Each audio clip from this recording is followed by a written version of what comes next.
Hello guys, I hope you're doing great. I'm back again with a new video. Slaughter and Libet, Bombroman Basle episode 14. It's about at Mrs. Havisham's house. La Malaki Miss Havishamo. When 6 days had passed, I returned to Miss Havisham's house again. Stella opened the big front door. Dwai Kashajroshakati Pari, Peep Garayo, Boshue Garayo, Bomali, Miss Havisham. وهروها لوي استلا دوباره درجا جوركيليا كردو. She picked up her candle and I followed her through the house. ودواتر چی بو؟ دو اوی که ماماکی داجر ساندو ماماکی هلگرتو منیش بدو اوا چوما ناو مالکو. As we were going up steep stairs, we met a tall dark man with very little hair on his head but thick eyebrows. على لكاتك كبصر قادر مكان سركوتين بياوكي رشتالي بالا برزم بيني كتوزك قش لسرسري هبو بلام دو چاو بروي استورو رشو اوي هبو. The man stopped to look at me. بياوكا وستاو سيري كي مني كرد بوي كسيري منكا برسياري لي كردموتي Why have you come here? بوچي هاتي بويرا. Miss Havisham had asked me to come. پیپی جاله Mrs. Havisham داولی کردم که بیام با ایره. Has she آیا او داولی کردوی؟ Then be a good boy. کاتا ببا بکرکی باش. The man said. And he walked on downstairs. بقدر مکانه تو خوارو امانی بود. Miss Havisham was sitting in her room. Miss Havisham لا جورکی خویده ابو. Which was exactly as it had been before. بهمان شوي جاركيتر همان رتم همان ستايل دانشت بواني ولا همان شنا. She was wearing the same yellow white dress. همان أوجلا زرد سبيل براب. واتا أوجلا بوكينيا سبيل برابو كزرد ببولا خولدا لا تلقى. So you are here again. تو دوباره ليري أما Havisham پیوت. Go into the room opposite this one. برو أوجوري برامبر era and wait till I come. تعربك هتاوكو من دم. It was a big room and the middle of it was a long table. جوريكي جوربو لأن راسي جورا كذا تشيلبو ميزكي دريجي لبو. There was something large and white on the table and I could see spiders climbing all over it. لا سر أميزا تشيبو ميز شتيكي جوري لبو. باشا ميزكي جورو بونشتكي جورو سبيلي بو امشتا سبيه چی بو امشتا سبيه بريتي بو لطوري جالجالوكا كا سبايدر بو واتا جالجالوكا همو او سرميزان تاني بو هميان سبيكر دبو. Miss Havisham came into the room and put her hand on my shoulder. خاتو Havisham هاتو جورو دسي خسسر شاني بيب. She pointed to the thing in the center of the table. دستی آوراکشا پوینتی بکرد بودی سری اوش تبکه لناوراستی او میزده. She said sadly بخمباری اوتی as the remains of my wedding cake. اوی بینی او کیکی او پاجماوی کیکی حفله‌کی منه. They will bring me to lie on that table when I am dead. وتی اوان دمهنن بو اوی لسر او میزه پال کیت کاتک مردوم. واتا ام کیکا ام میزه خوی شوێنی ئەوەیە کە کێکەکەی منی لێیە ئەو کێکێکە من هەرگیز ئەو کێکەم نەبینی بۆنە لە ڕۆژی مارەکردن لە ڕۆژی حەفلەکەیە ئەم Miss Havisham جێ هێڵن و هێشتا چاوەڕێی چییە چاوەڕێی ئەو کێکەیەکە لەسەر مێزەکە دانراوە ئەڵێ ئەو کێکە هەرگیز ناخورێ هەرگیز نابینرێ کاتێک گێت کە لەوانێ من مردبێتم. After a moment, she said, دوای چەند ساتێک گوتی help me walk. یارمەتیم ببە بڕۆم. Help me walk. یارمەتیم ببە بڕۆم پیاسەیەکەین. I started to walk with her hands heavy on my shoulder. بە قورسی دەستی خستەوە سەرشانم. And we walked round and round the table together. ئێمە دوو بە دوو بە دەوری مێزەکەیە ئاهاتین و ئەچوین. بە دەوری مێزەکەیە ئەسوڕاینەوانێ. باش. I started to work a long while later, Miss Havisham said, call Stella. دوای چەند ساتێک پێوتم بانگی Stella بکەم. بزانم ئەم جارە Stella. Stella came. Miss Havisham told us to play cards. Stella looked as beautiful as before and won every game.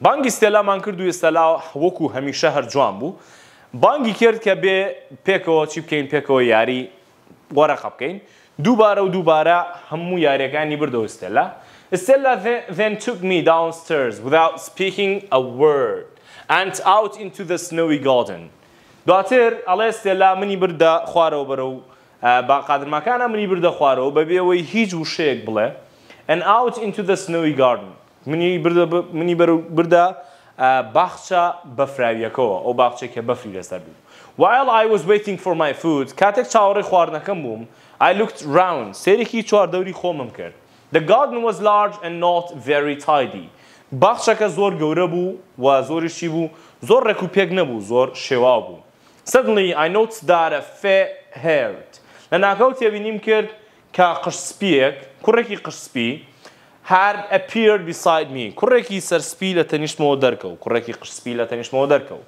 he was taller than me ئەو کوڕا باڵای لە من بەرزتر بوو but about the same age بەڵام هەمان تەمەنمان هەبوو باڵای بەرزتر بوو and he was wearing a great suit چاکەتێکی خۆڵەمێشی لەبەرا بوو hello he said ئەو کوڕاکەوتی چۆنی who said you could look round Mrs. Stella I answered کوڕاکەوتی تۆ بۆچی سێریم دەور و بەراکەیت منیش وتم I answered Miss Stella منیش وەڵام داوتم خاتوو ستێلا وتوێتی لێرە بۆمانە کوڕەکەڵێ come and fight then کاتە وەرەوە باشە بکەین هەر بە لە هیچی خۆڕایی then without warning بەبێ ئاگادارکردنەوە he pulled my hair and hit me as hard as he could بەبێ ئەوەی هیچ مۆزوعەکە بێ هاڵێ کە شەرها و یەخەتەگرێوەمانە ئەمیش لە پڕێکە کوڕێ لە تەنیشتەوە پێیا بوو وتی وەرە باشە بکەین یەکسە قژی پیپ ڕاکێشێت و دەستەکەن بەشەڕ what could I do I hit him ئەی من چیم کردایە وەڵام منیش لێمە I hit him and was going to hit him again when he spoke و دووبارە لێم مایەوە کاتێک کە قسەیە کرد you want to hit me he cried هاواری کرد تۆ تەوێ لە من بێ he was dancing round like a boxer ئەو وەکو بۆکسەرێک خۆی پیشانەیە و ئاوایە کرد و خۆی هەڵەفشانە و بۆکس زیوالەیە کردومانە and he was getting ready to hit me again و خۆی ئامادا کرد بۆ ئەوەی جارێکتر لێی بموانێ پیپ ئازاترە هەرچەنە ئەو زلترە و درێژترە بەڵام ئەها بە درێژیوەڵە غیرەت چییە غیرەت بە باڵا نییە غیرەت بە تەمەن نییە غیرەت ئەها لێرەیە غیرەت بە بچووکی و ئانە نیە هاڵەوەی بچووکە دایم بە غیرەترە and he was getting ready to hit me again خۆی حەزرە کردەوە لێم بە I didn't know much about fighting زۆرم لە شەڕکردن نازانی but without thinking بەڵام بێبیرکردنەوە I hit him again یەک دانەی ترم لێ ئەوانێ and then he was lying on the ground blood all over his face یەک دانم لێ ماما نییە هەموو دەموچاوی پڕ بوو لە خوێن باشە I hit him the blood all over his face خوێن هەموو سەر ڕوخساری داپۆشی he didn't get up هەڵنەسایەوانێ that means you've won ئەمە مانای وایە کوڕەکەوتی کاکە تاو تۆ برتوانێ he said breathing heavily I put out my hand to help him ئەڵێ چیم کرد ئەو وتی تاو تۆ برتوانێ زۆر بە قورسی هەناسەی ئەیە I put out my hand دەستم درێژ کرد بۆ ئەوەی کە یارمەتی بەم و دووبارە هەڵی سێنمەوانێ ئەوەی تا لە وێنەکە دیارە but he refused to take it ویستم هەڵی سێنمەوانێ بەڵام ڕەتی کردەوە کە دەستم بگرێت و هەڵی سێنمەوە I left him and went to find Stella ڕۆشتم بۆ ئەوەی کە چێ ببینمەوە ڕۆشتم بۆ ئەوەی کە Stella ببینمەوە who was waiting near the front door کە ئێستێلا لە شوێ چاوەڕێ کرد لە دەرگای پێشەوە چاوەڕێ کردم her eyes were bright and I guess she had seen the fight if you want to kiss me you can she said I kissed her on the cheek then I began to walk home یاڵڵا ماما چی بوو دیقەت بن ئەڵێ کە ئێستێلام بینی ئێستێلا چاوەکان یەدرەوشایە و چاوەکان یەگەشایەوە پێم وا بوو شەڕەکەی بینیوە و منی بینیوە کە چۆن لەو کوڕەما و چۆن عاقڵم کردووە بۆیە ئێستێلا پێڵە چی ئەگەر ئەچەوێت ئەتوانی ماچم بکەی باشە ئیتر پیپیش چیەگات پیپیش کوڕێکی شەرمنە ئەویش ماچێکی سەرڕوومەتی ئێستێلاکات و دواتر بەدڵێکی خۆشەوە ڕاتەوە بەرەو ماڵەوە For the next 2 or 3 years I went to the house 3 times a week بۆ ماوەی 2 بۆ 3 ساڵ من هەموو هەفتەیەک 3 جارە چوون بۆ ماڵی مساویشام. Although Stella was sometimes kind to me. لەبەر ئەوەی کە ئستێلا چییە؟ ئستێلا هەندێک جار زۆر باش بوو بۆ من، واتە زۆر نەرمونیان ببوو لە دوای شەڕەکەوە. She was usually rude and made me unhappy. بەڵام لەگەڵ ئەوەشا جار بەجارێ تووڕەی ئەکردم و بێتاقەتی ئەکردم. I saw Miss Havisham every time I visited. هەر جارێکە سەردانی ئەو ماڵەمە کرد Miss Havisham مەبینی. I told her that when I was old enough I would wag with joy and become a blacksmith. هەر جارێکیان بینی پێم ئەوە ئینشاءالله کە ڕۆژێک لە ڕۆژان من گەورە بووم ئەوە ئەچم ئەبم بە blacksmith ئەبم بە ئاسنگەر و یارمەتی جۆ ئێم. But I also told her that I want to be educated and that I wanted to be a gentleman. لەگەڵ ئەوەشا پێم وت حەزەکەم من ببم بە کەسێکی خوێنەوار و کەسێکی خانەدان، یعنی کەسێک بێ کە لە کۆمەڵگەی حسابێکی تری بۆ بکرێت لەو سەردەمەیەوە بۆ گەر خوێنەواریت هەبوایە و دەوڵەمەند بووتایە پێیانەوترەمە جەنتڵمانە. بۆیەڵێ حەزیشم لەوە هەبوو کە ببم بە کەسێکی خوێنەوار و ڕۆشن بێ. I couldn't afford to get an education and perhaps I hoped she could help me in some way. توانای خوێندنم نەبوو، واتە نەم ئەتوانی و پارەی دابین کەم بۆ خوێندن و هیوادار بووم ڕەنگە ڕۆژێک چی ئەم ئافرەتە مساویشام بتوانێت یارمەتیم با و بچم بخوێنم بە هەر ڕێگەیەک بێ. One day I was walking Miss Havisham rapidly around the room when she stopped and looked at me. ڕۆژێک خاتو هاویشام بە خێرایی بە دەوری ژوورەکەدا، کاتێک بە خێرایی بە دەوری ژوورەکەیە ڕۆشتم لێ مساویشامم بینی، وەستا و سیرێکی کردم. باشە؟ وەستام و سیرێکی کردم. You are growing tall, Pip. Pip تۆ باڵات بەرز بووە، زانی؟ You ought to start your work as a blacksmith. تۆ پێویستە کات ئێستا وەکو ئاسنگەرێک دەستکەی بێژکردن. What is the name of that man you live with? ناوی ئەو کەسە چییە؟ ناوی ئەو کوڕە چییە کە تۆ ئیشی لەگەڵاکەی؟ وتم ناوی جۆی گارگەریە. I answered, bring him to see me soon. ئەڵێ بم بە بۆ لای ئەو تاوەکو بە زوویی بیبینن، حەزەکەم بیبینم. When I took joy to see Miss Havisham a few days later, کاتێک بۆ ڕۆژی دواتر جۆیم لەگەڵ خۆما هێنا بۆ ماڵی Miss Havisham وتم Miss Havisham ئەوێت بتبینێ. She gave him a small bag of money. جانتایەک پارەی بچووکیایە، واتە زەرفێک پارەی یایە بە جۆی. Pip should now become your apprentice. ئەڵێ جیم پیپ پێویستە ئێستا بێ بەچی؟ پیپ پێویستە ئێستا ببێ بە شاگردی تۆ. He has been a good boy. بەڕاستی پیپ کوڕێکی زۆر باشە. So here are 25 guineas. ئەمە 25 پارەی جونیەیە. You are an honest man and will not expect to have more. و تۆ پیاوێکی ڕاستگۆیت و پێم وانییە چاوەڕێی پارەی زیاتر بکەیت و یاخود چاوەڕێی پارێکی زیاتر لە پێ بکەیت، یعنی کە بدێمێوەمانە تقریبان ئەوەنە بەسە و ئەوەنە لە تواناما بێ بە ئەوەنە دلابێ. She turned to me and said, وەچی کرد؟ ئاوڕێکی یایەوە، واتە سێرێکی منی کرد و وتی You work for joy now. تۆ ئێستا لەگەڵ جۆیدا ئیش دەکەی. I won't see you again. نامەوێت جارێکی تر بیت بینمەوە خوات لەگەڵ پیپ. ئەمە هاویشان پێڵێ. I helped Joy to run the forge. یارمەتی چیمە؟ یارمەتی جۆیمەیە کە لە دوکانی ئاسنگەریەکەیە پێکەوە ئیش بکەین و I felt ashamed of my hands. شەرمم لە دەستەکان مەکرد، شەرمم لە دەستە زبرەکان مەکرد. Which were dirty with coal. کەسەی دەست مەکرد دەستم پیس و زبر بوو. شەرمم لێ ئەکرد. لەبەر چی؟ لەبەرەوەی زۆر پیس بوو، بە خەڵوز هەموو دەستم ڕەش ببوو. And of my home and life. و شەرمم لە ئەو ماڵە ئەکرد کە تایە ژیام و هەروەها لە ژیانیشم. بۆیە حەزمە کرد بم بە کەسێکی educate، حەزمە کرد بم بە کەسێکی خوێنەوار و لە مەجالێکی ترا ئیش بکەم. I considered sadly what Stella would think of it all. و لە لایەکی تری شەوان دانابوو کە ئەمە خەمباری کردبووم کە ئستێلا بە چاوێکی کەمەوە سەیری منەکات و بۆم شازە بیرم لێ کردەوە.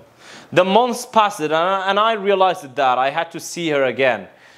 چەند مانگێک تێپەڕی و دووبارە بڕیارمە کە پێویستە کات من بچم بیبینمەوانێ. I told Joy I wanted to go to Miss Havisham's house again. داوام لە جۆی کرد کە ڕۆژێک مەجالم با کە بچم بەرەو کوێ؟ بچم بەرەو ماڵەکەی Miss Havisham. بۆچی؟ ئەمە بیبینم. So he closed the forge for a day. بۆیە بۆ ماوەی ڕۆژێک دوکانی ئاسنگەریەکەی داخست. But when I rang the bell at Miss Havisham's house, the door was opened by a servant. کە لە دەرگام دەرگاکەم جارێ ستێلا نەیکردەوە. چێ کردیەوە؟ خزمەتکارێک دەرگاکەی کردەوە. Miss Havisham was surprised to see me and said, Miss Havisham زۆر بەلایەوە سەیر بوو کە دووبارە منی بینی وتی You had better not want anything more from me. باشە سەری سوڕما وتی پێی دیارە ئەها وا بیری کردەوە کە دووبارە هاتبێتەوە بۆ پارە. وتی You had better not want anything. نابێت لەوە زیاتر بروێت لە من چیم هەیە تۆ ئاوا بیتەوە بۆ ئێرۆمانە. ئەویش ئەڵێ No Miss Havisham. نەخێر. ناوان نییە Miss Havisham. من بۆ پارە نهاتووم. I just came to thank you again for the money and to tell you that I'm doing well as an apprentice. ئەڵێ من هاتووم بۆ ئەوەی کە سوپاسەکەم بۆ پارەی کە پێت دابووم و زۆر سوپاسی شتەکەم بۆ ئەوەی کە منت کرد بە شاگرد و هەروەها I'm doing well و من زۆر باش بووم لە شاگردیەکەی خۆمدا. Then you can come and see me sometimes. Come every year on your birthday. وهروەها وتی ئەتوانی چی؟ ئەتوانی بیت و سەردانم کەی لە ئەو کاتانەی کە ڕۆژی لەدایک بوون مەساڵانە. She replied وتی You have been hoping to see Stella, haven't you? I said nothing, I couldn't lie. ئەڵێ چی بوو؟ ئەڵێ دیارە بەخوا تۆ بە نیەتێکی ترەوە هاتووی بۆ سوپاسکردن نییە هاتووی بۆ ئەوەی کە ئستێلا بینی وایە؟ Haven't you؟ وانە؟ منیش هیچم نەوت و نەمتوانی کە درۆ بکەم ئەمە پیپواڵە. She is not here. Miss Havisham ئەڵێ ئەو لێرە نییە. She is in France. ئەو ئێستا لە فەڕەنسایە. She is learning to be a lady. ئەو هەوڵەیە کە ببێ بە خانم ببێ بە خانومان. وەختی خۆی لە سەردەمانی کۆنا لە بەریتانیا و فەڕەنسا ئەو وڵاتانە دەورەی بوون بە چۆن بۆنە پیاوەکانیان ناردۆ باسکەری بەم شێوازش ئافرەتان ڕۆشتون شتیان خوێندووە کە چۆن ماڵداری بکەن چۆن خانمێتی فێر بن چۆن ئەتەکێت و هەنێشت هەیە کە لەو سەردەمەیە باو بووە ئەڵێ وا خەریکی خوێندنە بۆ ئەوەی کە ببێ بەچی ببێ بە خانم. And she is even more beautiful than she was before. و ئێستا زۆر لە جاران جوانتر بۆ ئێستێلا بەخوا گەرەی بینی هەر نایناسیتەوە. She gave me a hard look and laughed. زۆر بە یعنی بەم هینێکەوە سەیری کردم یعنی ئەویش Miss Havishaمیش ئەڵێ بە چاوێکی واوە سەیری کردم کە بە چاوێکی بەزەییەوە سەیری کردم و پێم پێیەکەنی واتە بەزەی پیامە هاتەوە و پێم پێیەکەنی کە ئەمەش زۆر منی خەمبار کرد. I went out in the cold. I went and walked home sadly. بۆیە چوومە دەرەوانێ لە ڕۆژێکی چیا بوو ڕۆژێکی زۆر سارد و بەفراویە بوو و هەروەها چی بوو سارد بوو و بایەکی زۆر ساردیشی هەبوو and walked home sadly و بە غەمباریەوە ڕۆشتمەوە بەرەو ماڵەوە. When I got home the house was full of people. کاتێک ڕۆشتمەوە ماڵەوانێ بینیم ماڵەکەمان پڕ ببوو لە خەڵک. چی بووە؟ Something was wrong. تۆ بڵێ شتێکی خراپ ڕوویا بێ. I ran inside and saw my sister lying on the kitchen floor. کە چوومە ژوورەوانە بینیم خوشکەکەم لەسەر زەویەکە کەوتووە. بزانین چی بووە؟ Her head was badly hurt. سەری زۆر بە خراپی برینار ببوو and she wasn't moving و هیچ جوڵەیەکی ناکرد خوشکەکەم. While Joy and I had been out, someone had come into the house and attacked Mrs. Joy. کاتێک من و جۆی هاتبووینە دەرەوە لە ماڵەکە کەسی لێ نەبووە دیارە کەسێک چۆتە ماڵەکەیان و هێرشی کردوتە سەر خات و جۆی و کوشتوێتی.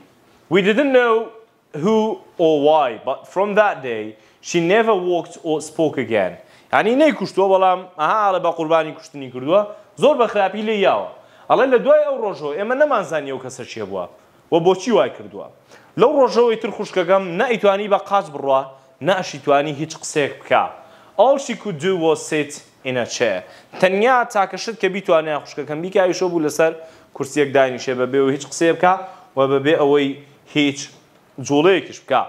ئەمە لێرەیە ئەمە خوشکەکەی کاک پیپە کە بۆ شازە لیان ناو عەدمیان کردووە. هیوادارم لێرەیە سوودێکم بە خۆشەویست گەیاند بێ. هەتا ئەوانە ڤیدیۆیەکی تر بەخواتان ئەسپێرم خواتان لەگەڵ.